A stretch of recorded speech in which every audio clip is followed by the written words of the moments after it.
seara, dragi telespectatori! Eu sunt domnul Gaură și bine ați venit la prima ediție de GTV, alături de co-prezentatorul meu, Camila. Bună seara. Și în seara asta avem un invitat special. Dacă vrei... Salut! Eu sunt Dragoș Primal. Mănânc de vreo 7 luni carne crudă și în seara asta am venit aici să-mi împărtășesc experiența. Bun, Dragoș. Ce te-a inspirat în primul rând să faci tot proiectul ăsta? Pentru că știm că ești în mediul online cu toate ideile astea de ceva timp. Da, te referi ce m-a influențat să pornesc în sine dieta sau te referi la social media? Unde au plecat ideile astea? Dieta. De unde te-ai gândit să mănânci carne crudă? Și ouă? În primul rând, pentru context, înainte de dieta asta eram tot pe un fel de dietă carnivoră, adică dietă bazată pe carne, doar că gătită. Mâncam doar carne și poste animale, efectiv asta tot, fără legume, fără fructe sau altele și după aia am decis să experimentez cu carne crudă, să dau ca și cum level up, să zic. Că auzisem de mai multe persoane care tot așa erau pe dieta asta carnivoră, carne gătită și au început să mănânce și carne crudă și observau și mai multe beneficii. După aia vorbisem cu cineva anume, mi-a zis că are o prietenă care mănâncă așa în felul ăsta de 4 ani carne crudă și aceea oarecum mi-a dat mai mult click la conceptul ăsta. Au început să-mi apară și alți influenceri care promovează dieta asta primal din afară. Bă, și am zis, până la urmă, mă bătea și persoana asta la cap, zic, care vorbeam ca, poate încerci și tu să mănânci așa și până la urmă am zis, că încerc după un an de dietă carnivoră, carne gătită, mă apuc și încerc și practic atunci am încercat, oarecum am mai încercat mai devreme, deoarece îmi venit în ultimul timp, înainte să pornesc challenge-ul ăsta, experimentul, mi-a venit așa, parcă poftă să bag carne crudă, pur și simplu, random, la mișto și de atunci au pornit. Am zis să fac un experiment pe social media, 30 zile de mâncat carne crudă, să documentez, văd exact ce se întâmplă și de atunci mă simt cel mai bine din viața mea și am decis să continui cu treaba asta. Cam asta a fost origin story, să zic așa. Deci, într-un fel, un experiment documentat. Da, exact. Mhm. Am stat o leacă să mă gândesc la o chestie. Că am avut așa o idee un pic, să zic, distopiană. Specia noastră, Homo sapien, noi am evoluat ca și omnivori. Și mă gândeam așa într-un scenariu din asta, peste vreo 10.000 milioane de ani, dacă se va strânge o comunitate de genul primal, se va rupe specia în două, între omnivori și carnivori. Dar ce te face să crezi că oamenii sunt omnivori? Eu sunt de părere că, de fapt nu, biologic vorbind, sunt carnivori facultativ mai mult, să zic. Da, carnivori facultativ. Uite, și dieta mea, și eu aș putea să zic că sunt carnivor facultativ, pentru că, ce-i drept, cam 70, nu zice chiar 7, cam vreo 70% e carne. Cu ce mai adaug. Ok. Și de-aia am zis că mi s-a părut interesant că se poate sparge specia umană în Homo sapiens, se pot sparge în Homo sapiens și Homo carnivoris. Dar oricum asta e ceva destul de greu. Dar chiar corpul tău a dezvoltat o imunitate, ceva nou cu dieta asta? Gen, adică adaptări te referi sau ce anume? Da. Până așa, adică nu pot să zic că a fost ceva wow încât să mă adaptez, doar am avut la început poate anumite simptomi de tranziție, la început că, de exemplu, n-am putut să mănânc cum mănânc acum, nu știu, 50 de grame la o masă de carne crudă sau ceva. Inițial, prima zi am mâncat numai 100 de grame, 100 și ceva, cam așa. Și am dat ușor, am urcat treptat, că observam că nu puteam să mănânc chiar foarte mult, n-am dat seama că dacă corpul era dezobișnuit de la dieta lui natural, automat. Cam asta se întâmplă la fel și la câini, dacă le dai invers carne gătită sau cu alte mâncări, după aia le dai carne crudă, de obicei strică la burtă. Am observat asta și la câinile meu. Și e cam aceeași treabă, gen, am observat, de exemplu, după ce mâncam, câteva guri așa prima zi de carne crudă, observam parcă așa un mic o mică senzație așa în burtă, nu e neapărat disconfort ceva, parcă o mică balonare. Și după aia, în schimb, uite, pe lângă asta, prima zi am observat că m-am umplut așa cu așa de multă energie, după ce am mâncat și stare de bine, mă stăm așa, zici că eram pe droguri, efectiv, ca să descriu.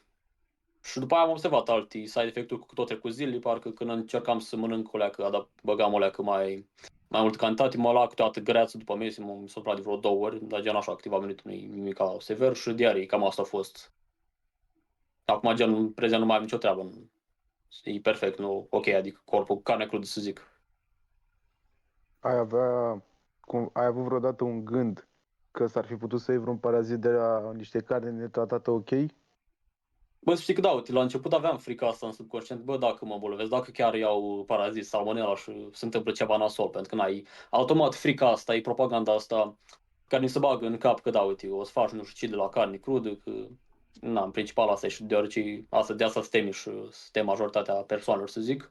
Dar acum, de exemplu, mi-a dispărut complet frica asta, acum că știu ceea ce știu despre paraziți și toate treburile astea. Tratezi cumva carnea, o bagi la congelat și o decongelezi după sau Nu, o nu, mănânci cum o iei? nu, pur și simplu la măcelă eu mănânc așa, nu, o congelez, nu fac nimic, nici nu o spăl, nimic. Deci, teoretic, dacă e o măcelărie de calitate, ar trebui deja ei să o trateze de acolo, să o țină în condiții. Da, pe automat îți dai seama că asta e ce contează în sine. Nu e vorba carnea crudă în sine nasoală, e vorba de condițiile de ziua de azi. De exemplu, dacă mănânci carne crudă din supermarket, da, în cazul ăla poți face toxinfecție alimentară, deoarece acolo e carne de proastă calitate. Animalele, e mai mult nu e vorba de paraziți și bacterii în sine, pentru că e vorba mai mult de carne de proastă calitate, pentru că, de exemplu, cea de la supermarket, s-a dus acolo animale nesănătoase care sunt ținute în lagăre acolo în cuști, sărănite cu ce nu trebuie, sunt vaccinate, stresate și automat animalele respective vor fi nesănătoase, vor avea toxini în corpul lor și tu când mănânci carnea crudă de la ele o să pur și simplu o să absorbi toxine și toxinfecția alimentară e rezultatul la faptul că corpul tău detoxifică acele toxine, asta e tot, nu e vorba de paraziți sau de bacterii. Și continuitatea pe mișcarea asta. Deci să înțeleg că vrei să o ții cât mai departe sau ai un punct limită, bă, am atins punctul ăsta limită, încercăm și altceva sau cum vine.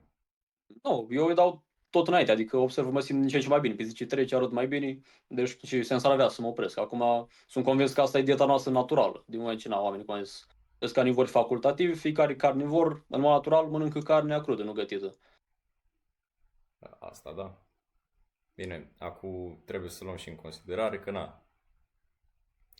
să o descoperi focul, deci ăla a fost un factor imens, pentru că nicio specie până atunci nu-și făcea mâncare complexă. Ce găsea prin boschet sau ce apuca să Da, vâneze. exact.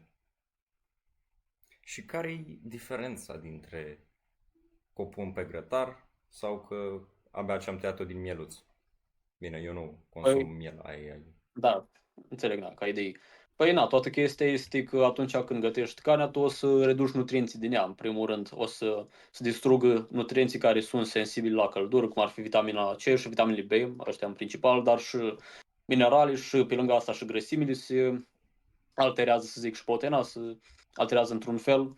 Deci e vorba mai mult de micronutrienți aici. Carnea gătită nu e la fel de nutritivă față de carnea crudă și plus, pe lângă asta, când gătești carnea, o să distrugi și enzimii digestivi din carne care se află în mod natural, ceea ce face carnea gătită mai greu de digerat față de carne crudă. Uite, am observat acum pe carne gătită, pe carne crudă, e că îți digeră mult mai ușor față de carne gătită. Adică pot să mănânc acum, după aia nici nu o simt în stomac, parcă instant să digeră, pot să stau în mâini, în cap, n-am nicio treabă, nu vine mâncare înapoi sau ceva. Și tocmai de asta. Pe lângă asta mai este și faptul că carnea crudă are apă în mod natural. Dacă gătești la fel, se evaporă apa, ceea ce face mâncarea să fie mai puțin hidratantă. Cam despre asta e vorba. Deci nutrienți, în primul rând, că distrugi nutrienții, enzimii digestivi care sunt sensibili la căldură și apa. Mhm. Că mă gândeam la asta, e un subiect dificil să te gândești, adică dieta de care zici tu, e a strămoșilor noștri îndepărtați tare, adică trebuie să vorbim de cifre mari. Doar că, în general, cum e și pe speranța de viață, ei trăiau cam vreo 30-35. Crezi că e din cauza cărnii sau environment? Că Trebuia să vâneze, să se expună constant și la pericole, la ring, Da, la uite, condițiile astea.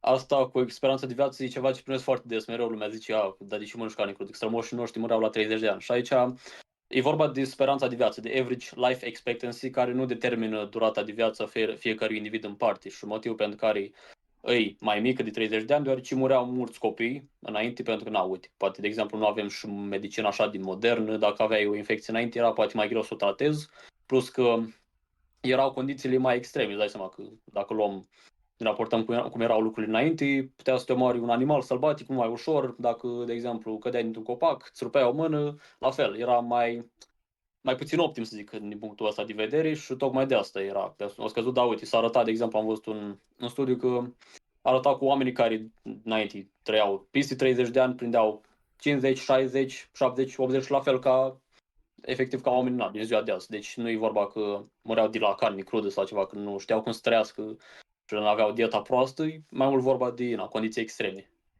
Deci, Ce părere ai? Am văzut... Spune tu. Te las, te las, te las. Am văzut că ai menționat medicina modernă de vaccinuri și medicina în general, medicamente, antibiotice, etc. Ce părere ai?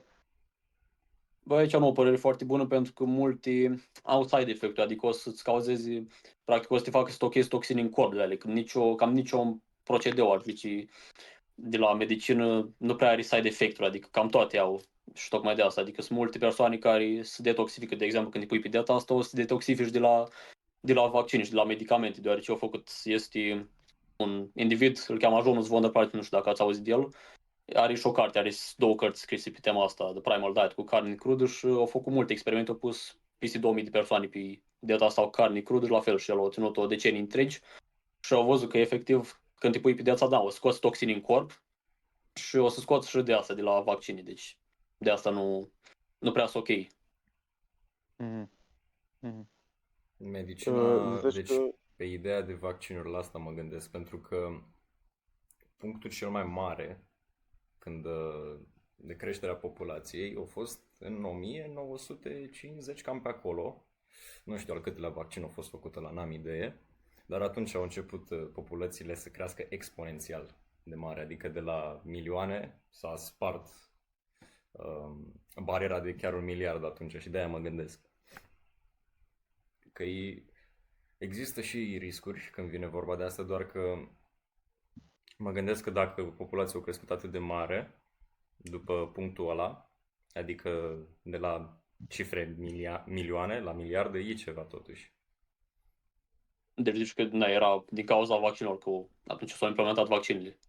Da, bine, vaccinurile Ne sunt mai gândim că... de mult timp. Ne gândim că gen, n-ar mai fi, poate din cauza la vaccinuri, n-ar mai fi murit oameni din cauza bolilor. Asta a fost teoria noastră. Da, acum, nu știu, poate fi și asocierea asta, nu știu exact la ce studiu faci referirii, dar probabil ceva prin asociere. Acum, nu știu, zic că oricum, dacă consider că dacă este cineva, de exemplu, care trăiește natural, are dietă ca lumea, are somnul pus la punct, de exemplu, în ziua de azi, poate înainte mai erau și alte probleme, nu cred că ar fi necesar. Mm. Tu ai vaccinurile făcute? Astea da, am pe ăla de la 14 ani. Și crezi că dacă nu le-ai făcut, ai fi fost mai bine în momentul de față? Da, cel mai probabil da, pentru că, uite, sunt multe persoane care după vaccin raportează să se simt mai slăbiți, chiar din contră. Mm. Sau, de exemplu, mai ales ăsta de la COVID care a fost, ăla și mai așa. Bănuiesc că pe ăla nu l-ai făcut. Ăla nu. Mm. Că tot adusărăm, ca populație și copii și din astea. Tu ai vrea ca eventualii tăi copii să-ți urmeze dieta? Asta Să da, facă ceva categoric. Categoric. Deja, uite, oricum, sunt și copii de obicei din triburi. De exemplu, inuiții își hrănesc copiii cu carne crudă, adică se poate, nu e ca și cum ceva inadecvat, Mm. cum am zis, na, oamenii sunt carnivori și au aceeași dietă, după ce au fost înțărcați, cel puțin, la fel ca adulții. Și oricum cunoști persoane care sunt pe dieta asta așa au copii, gen, și tot așa hrănesc copiii cu carne crudă.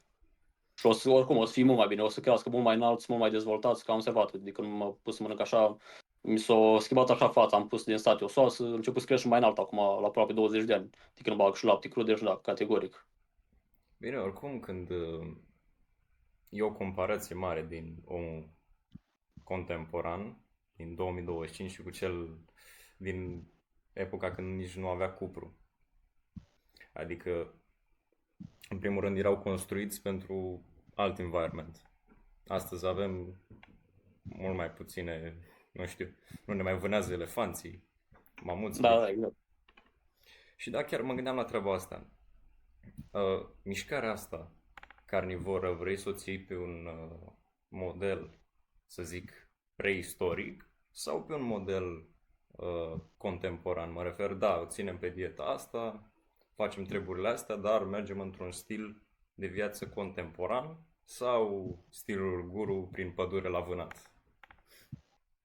Aici, uite, depinde, pentru că îți dai seama că nu poate ar fi ideal 100% caveman, mă zic așa, om al peșterii. E oarecum răspunsul este să integrezi cât mai multe lucruri naturale cât posibil. Adică, de exemplu, da, cu siguranță ai beneficii la asta, natură pe lângă asta, ar fi ideal decât să trăiești mai contemporan, adică eu cel puțin vreau să trăiesc în natură, vreau să la un moment dat să-mi fac o comunitate mare, să fac acolo o casă în natură și să trăiesc pe acolo. Gen, asta ar fi viața de vis, să zic, dar acum nu înseamnă că trebuie să te întorci 100% la timpul real, pentru că desigur nu e optim asta, ar însemna să fii poate fără telefon, fără toate lucrurile astea moderne, pentru că sunt anumite lucruri contemporane care tot ne adaugă la viață și nu ar trebui să neapărat să renunțăm la ele. Deci, de fapt, să găsim un echilibru între Da, natură oarecum, și mai contemporan. mult poate inclinat spre partea naturală, să zic. Mhm. Și încă o chestie. Problematica legumelor. E o problematică sau nu? Da, deoarece, uite, în primul rând, majoritatea legumelor, de fapt, cam toate legumele pe care le mâncăm noi în ziua de azi, nu sunt naturale în sine, sunt practic făcute de om. Majoritatea nici măcar nu existau acum sute de ani și mii de ani, sunt hibridizate, sunt modificate genetic, făcute din alte plante care sunt toxici în mod natural. De exemplu, legumele în natură sunt toxici. Majoritatea, uite, ai, de exemplu, frunzii, rădăcini, astea sunt legume la bază. Nu prea poți să mănânci legume în natură, e cam foarte greu, pentru că vezi o frunză, mănânci, efectiv are toxini, îți vine să scuipi, e amară. Și la fel, uite, de exemplu, luăm brocoli, varză de Bruxelles, conopidă, toate astea, de exemplu, sunt făcute din aceeași plantă, care se cheamă varză sălbatică la bază, au fost hibridizate și făcute în așa fel, cât să fie oarecum mai comestibil, dar tot nu sunt ideale pentru că tot sunt trase din plante toxice care au toxine, cum ar fi antinutrienți, au oxalați, tanini, saponini, acid fitic, sunt o grămadă de toxini care se găsesc în plante, deoarece plantele la bază sunt organisme vii. Evident că ce viu nu vrea să fie mâncat. Și aici, în cazul plantelor, nu e ca și cum plantele, îți dai seama că o să apere și el într-un fel. Nu e ca în cazul animalelor, animalele, da, să apără atacându-te, poate să fugă, poate să ascundă, în schimb plantele stau pe loc, sunt staționare și trebuie să rezume la alte moduri de a se apăra. În cazul ăsta sunt toxine, de asta nu poți să mănânci orice plantă la nimereală când te duci în pădure. Știi în instinctul tău că nu poți face asta.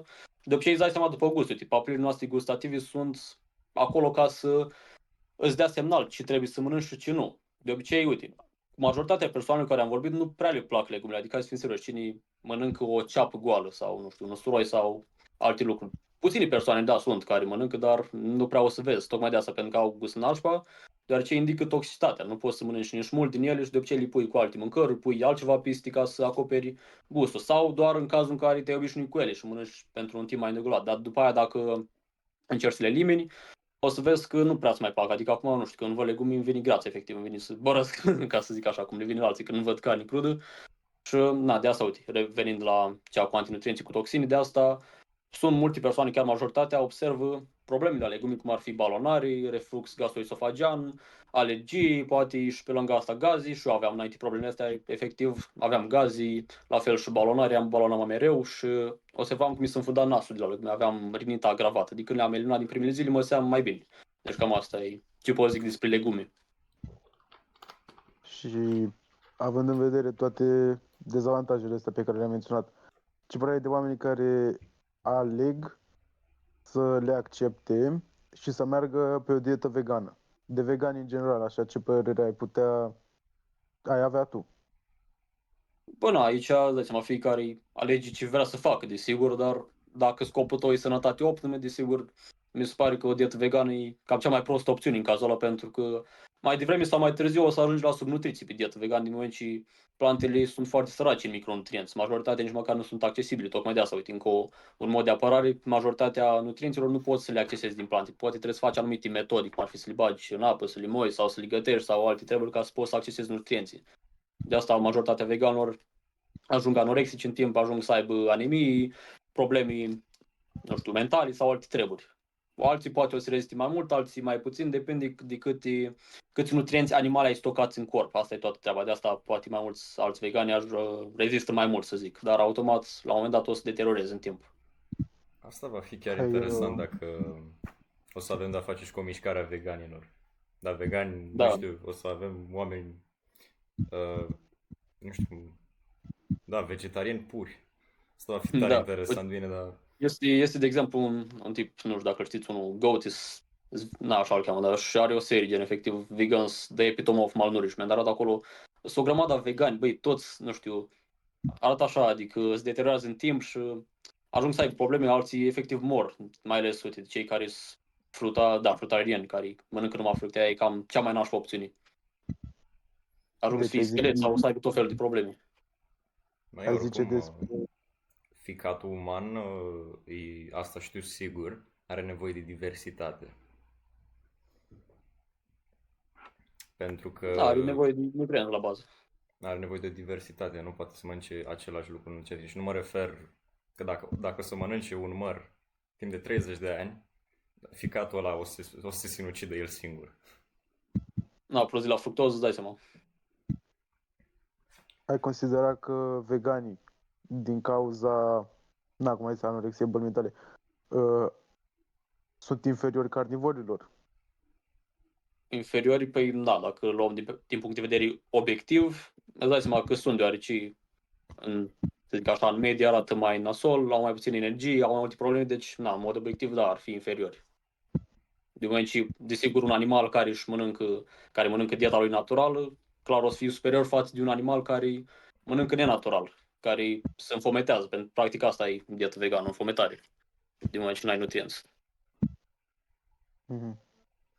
Și mai văzusem ceva legat de apă. Care-i faza cu apă? Că am rămas o leacă așa Da, ziceam că apa confuz. se deshidratează. Aici e mai mult vorba, uite, nu de apă poate în mod natural, e vorba de apa din ziua de azi. De exemplu, apa de la robinet sau apa îmbuteliată pe care o luăm din comerț. Apa din ziua de azi se deshidratează deoarece, uite, în primul rând ce ne hidratează pe noi în sine sunt electroliți, nu neapărat H2O, pentru că dacă nu ai electroliți, nu o să poți să reții apa în corp, nu o să duc în celule ca să stea acolo. Efectiv, apa pe care o bem noi în ziua de azi pe care avem, e lipsită de electroliți. Nu are așa de mulți, adică nu are suficient și tocmai de asta te deshidratează, pentru că dacă nu o reții, dacă nu ai electroliți, nu o reții în corp, pur și simplu o să o elimini, îi dai ca și cum flash out, să zic, pe englezești și asta o să te facă să diluezi proprii tăi electroliți. Sodiu, de exemplu, o să-l pierzi și tocmai de asta duci la deshidratare. De asta poți să, știți, zice că poți face hiponatremie, adică faci hiponatremie dacă consumi prea multă apă, tocmai de asta, pentru că dacă bei mai mult, o să-ți dilezi prea multe electroliți și o să duc la moarte. Deci, Deci că strămoșii noștri erau mai puși mai bine pentru că beau apă din râuri. Și apa Da, e aia apă, era mai apa de curată. apă de izvor, dar și în ziua de azi e ok, tot nu e la fel de optimă să zic, dar apa de izvor, da, asta are electroliți față de apa îmbuteliată și asta apa de la robinet. Dar plus, uite, e vorba că mai mulți, așa zic, hidratarea majoritară o iei din mâncare. Cum am zis, uite, că, de exemplu, dacă nu mai gătești carnea, o să rămână apa în ea, dar ai apă plus electrolit și tocmai de asta o să te hidratezi. Am observat, uite, pe lângă asta, de când m-am apucat să mănânc carne crudă, observam că în primele zile, după cam o săptămână, așa să zic, de fapt, observam că nu mai îmi trebuia așa de mult apă, tocmai de asta, pentru că eram mai hidratat din mâncare și, de exemplu, acum pot stau săptămâni întregi fără apă, beau numai așa rare ori, să zic, și majoritatea hidratării mele vine din mâncare, din carne care e 76 apă plus electroliți, ouăle și beau cam 2 litri de lapte crud pe zi, deci de asta nu-mi trebuia, pur și simplu, și am să că mi-e mai bine așa, chiar care-i faza cu laptele magic? Că laptele crud. Da, tot văzusem cu laptele. Da, păi uite, pentru asta îl beau în principal, pentru hidratare, ca să mă hidratez mai ca lumea, că laptele, de exemplu, crud are mult mai multe electroliți față de apa asta simplă pe care bem noi. Are mult mai mult potasiu în special, pe lângă asta și calciu și sodiu, magneziu, toate astea, de asta te hidratează mai bine. Acum, pe lângă faptul că n-ai hidratare, laptele în sine, putem să ne dăm seama că nu e o mâncare 100% ideală pentru noi oameni, mai ales pentru adulți, în principal, cel puțin nu laptele de la altă specie, de vacă sau de capră, că sunt făcuți pentru pui de vacă sau pui de capră. Dar, cred că nu poate ar fi 100% natural, tot e bun, deoarece, în comparație cu ce mănâncă majoritatea persoanelor în ziua de azi, e o mâncare completă, are foarte mulți nutrienți și tocmai de asta poți să-l folosești, de exemplu, dacă nu știu, ai acces la carne, tot e mai bun. Și pe lângă asta, e vorba că te ajută să pui și densitate osoasă dacă vrei să, nu știu, să faci fața așa mare, ca lumea, să ai Jolan sau ceva, sau să crești înălțimii, de exemplu, care are hormoni de creștere, din nou ajută cu asta. Și, merge mai ales în pubertate să-l bagi, cam asta e ideea. Deci, cred că e mai mult o problemă de cum deci de cum se distribuie apa în zilele noastre. Da, e vorba de apa în sine, de la robinet și Da, din buteliat, cum am zis. E mai mult o problemă modernă. Că apa de izvor, în mod natural nu te deshidratează sau ceva, dar nici nu te hidratează la fel de bine în comparație cu, de exemplu, uite, noi, cum suntem carnivori, animalii carnivori de obicei beau sânge, natură și sânge la fel e vreo 80-90% apă. Lei, de exemplu, o să bea apă din când în când, dar de obicei majoritatea hidratării și-o fac din sânge, organe și carne. Da, acum mă gândesc că lei, în primul rând, au o dietă super strictă, adică ei nu se bazează pe absolut nicio plantă ceva. Nu sunt sigur. Da, păi sunt Dar carnivori obligați. Doar mănâncă așa iarbă dacă, de exemplu, au vreo problemă, vor să vomite, atunci în rest nu mănâncă plante. de aia se întâmplă, din Carnivori câte știu, obligați. și la feline. Mai mestecă iarbă pentru digestie. Da, da. Da, mai mult când vor gen să scoată ceva din corp, că mănâncă iarbă, îi face să vomite și tocmai de asta e ideea. Și așa e considerat gen leul care e un mamifer carnivor superior unui urs care e bine, un urs din ăsta de pădure care știi consumă și miere, bine, consumă și fructe de pădure și pește în același timp. Adică consumă și. E omnivor. Ai considera carnivorul natural mai puternic decât omnivorul? Bine, acum, în mod obiectiv, ursul îți dai seama că e mai puternic, practic. E vorba mai mult cum e construit în mod natural, nu neapărat, că lei, de exemplu, e optim pentru ei să mănânce numai carne, pentru urs, da, ei poate mai mănâncă și fructe din când în când și depinde cum e construit aici, nu e vorba de asta pentru că, poate sunt, de exemplu, uite, câinii, în comparație cu un elefant, elefantul, da, e animal erbivor, dar e mai puternic decât câinii. Asta e vorba de cum e construit aici mai mult. Mhm. Și alte vicii. Deci să înțeleg că tu mergi pe o dietă naturistă, nu ai alte vicii, alcool, țigări. Nu, Ai absolut. avut, Ce anume? ai avut în trecut? Ai alcool sau țigări? Nu neapărat depinde, dar dacă ai consumat așa. De consumat, da, am consumasem în trecut, adică n-am avut o dependență, doar zic ca alcool, consumasem înainte de să mă apuc de toate dietele astea, în special dietă carnivoră cu carne gătită. Mai băgăm așa din când în când la o petrecere, să zic. Cu fumatul nu am fost mai deloc, doar am încercat așa, nu țigări, doar trabuc de vreo 2 ori, dar așa nu pot zic că au fost niște vicii. Și bănuiesc că acum gata tot. Nu Acum, mai da, nu mă interesează, pur și simplu, nu mă pasionează, nu mă atrage, să zic. Da, asta la e. petrecere după ce ți-ai început dieta. Ce anume? La petrecere te-ai mai dus sau știi, într-unii din astea sociale la care nu se mănâncă neapărat carne crudă. Bă, asta, uite, până acum, da, mai fost, dar de obicei, uite, să zic că și înainte, când mâncam carne gătită, mai duceam la petreceri de astea și mâncam, de exemplu, carne gătită. Acum nu prea au mai fost cazul, nu prea mă pasionează, așa zic, și majoritatea prietenilor mei sunt tot cam pe același vibe, să zic, și nu prea îmi plac mie, așa zic, petreceri, mai mult mă duc în natură, nu știu, mă aventurez, facem ceva, jucăm un haide sică păduri sau chestii de astea, mai mult astea sunt evenimentele mele, într-un fel altfel, deci na.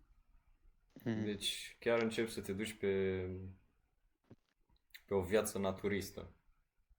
Da, adică fac în principal ce-mi place, și îmi place să fac, adică pentru mine nu e distractiv, de exemplu, să mă duc la o petrecere să beau, să mă bă sau ceva, nu văd sensul, pur și simplu. Ai considerat că are un efect noua ta dietă și noul tău stil de viață asupra vieții sociale? Că te vede lumea diferit sau altceva? Da, asta clar, îți dai seama, pentru că automat poți fi, cam ăsta ar fi singurul dezavantaj, deci la o dietă de genul carne crud, de obicei multe persoane au problema asta când se pun să mănânce în felul ăsta, poate o să piardă anumite relații cu cei din jur, o să îi vadă lumea ca niște ciudați, o să fie mai greu în anumite contexte sociale. Și la început pot zic că m-am mai distanțat de anumiți prieteni când am început să fac treaba asta, să mă mut mai mult pe partea asta cu natura și carnea crud, dar în același timp am format și conexiuni noi care sunt mai valoroase, pot zic, în momentul de față, că am întâlnit alte persoane care sunt pe același vibe cu mine. Deci, aici depinde. Crezi că această respingere a modernității și întoarcerea la cum trăiau cei de dinainte, strămoșii, i-ar face mândri dacă te-ar vedea? Îți dai seama, da, cred că se uită acum de sus. De acolo se uită foarte mândri. Deci, crezi că ai fi un dac autentic, să zicem Cam așa? așa ceva, da. True Decian Warrior. Mhm. Dacii mergeau și pe altă fază, le plăceau mult varza, din câte știu. Da. Na. Și noi, în mare parte, Uh, am pus subiectele de care ne doream să le auzim în seara asta. Ai vrea tu să mai adaugi ceva? Noi nu te reținem. Da, Tu sigur, poți păi uite, acum, na, bănuiesc, poate o să uite cineva, o să fie curios, o să-l tentezi să încerce lucrurile astea, în caz de asta vreau să vă zic, uite, dacă vreți să încercați, de exemplu, treaba asta, foarte important, cum am zis, să vă luați carnea din sursă bună, deoarece, na, nu recomand să mănânci din supermarket, cel puțin nu carne grasă din supermarket, de ce toxinele se stochează în grăsimi. Luați așa, de la o măcelărie locală, unde e carnea bună, de obicei poți să faci așa un test, adică iei carnea și bagi câteva guri, aștepți câteva ore, vezi dacă observi ceva side effect-ul, dacă nu, aceea e ok. Mai ales cu organele și mai multă grijă acolo, trebuie să le iei dintr-o sursă bună neapărat și în rest să începeți treptat. Dați așa cum am început și eu, 100 de grame prima zi și urcați ușor, ușor, vedeți, na, vă ascultați corpul și cam asta e treaba în caz de vreți să vă apucați. Păi bun. Pentru cei care smiță. Bun, dragi telespectatori, indiferent dacă sunteți de acord sau nu cu ce am vorbit astăzi, noi aici doar luăm punctele de vedere, discutăm liber, concluzia și-o trage singur fiecare cu informațiile lui. Eu am fost domnul Gaură și... Stai așa, până să încheiem prima ediție.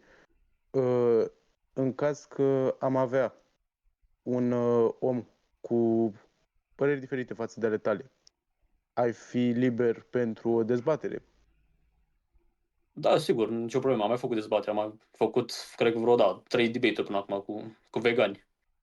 Deci am putea să te chemăm. Da, dacă sigur. ai o ediție următoare. Da, nicio problemă.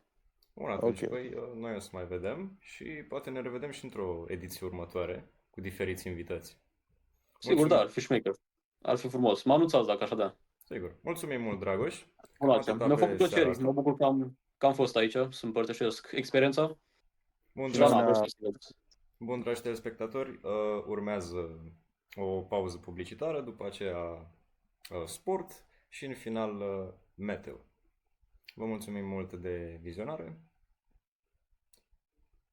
și cam atât. Știți cu toții că nu suntem plătiți de emisiunea asta. Dacă am așteptat monetizarea, am murit în șans de foame. De aceea eu, coprezentatorul dumneavoastră, Cămilă, vă ofer cele mai calitative servicii de salahorie disponibile pe piața Cocoșului Verde. Pot face din orice zăcământ de uraniu o lucrare superbă, demnă de Palatul lui Michelangelo. Așa că ce mai aștepți? Pot fi trecut și ca buldozer în contractul inexistent de angajare. Dacă ai moloz, nisip, niște cărămizi sau chiar lemne de tăiat, sună la 0777694220 și pregătește să fii uimit de ce vei avea în curte următoarea zi. Dă-i din pulă Messi.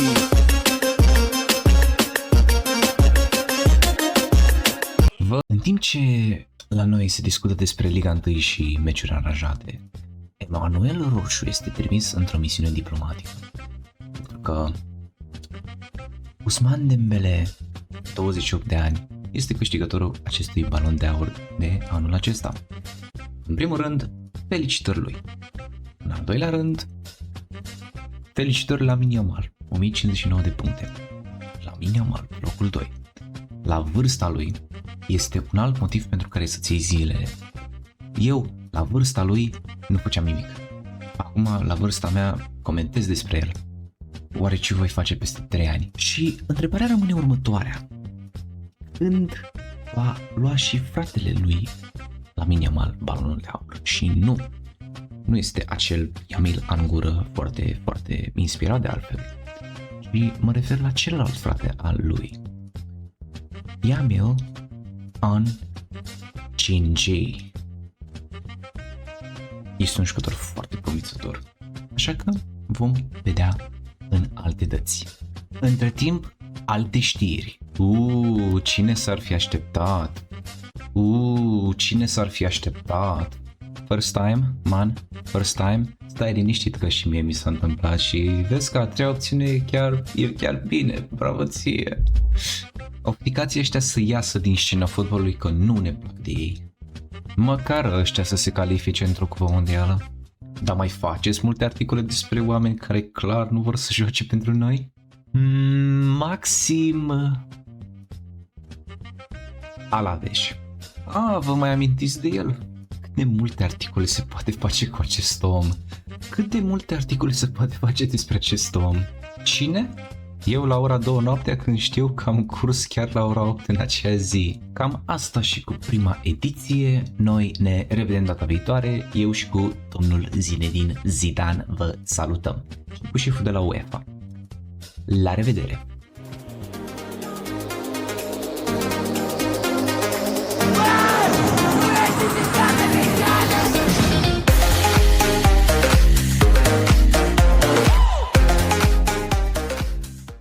Bună seara, dragi telespectatori, eu sunt Matezeu și bine v-am găsit la vreme. Azi în comuna Băița e urât tare, trageți-vă puhoaica că o să vă înghețe coaile la 6 grade. Știți cum e vorba aia de la Paraziții? Bate vântul în buzunare, ne îngheață coaile. Cam așa e. Avem vânt cu 7 km la oră, rafale cam cu cât conduce bunăta Unirii sau mai încet decât CFR-ul, adică 20 km la oră, surprinzător. Avem 86% umiditate și o calitate a aerului normală. Na. În seara asta vă recomandăm să stați în casă sau puteți sta în general dacă locuiți în Bănița. Na. Vă mulțumim pentru atenția acordată și ne vedem la ediția următoare.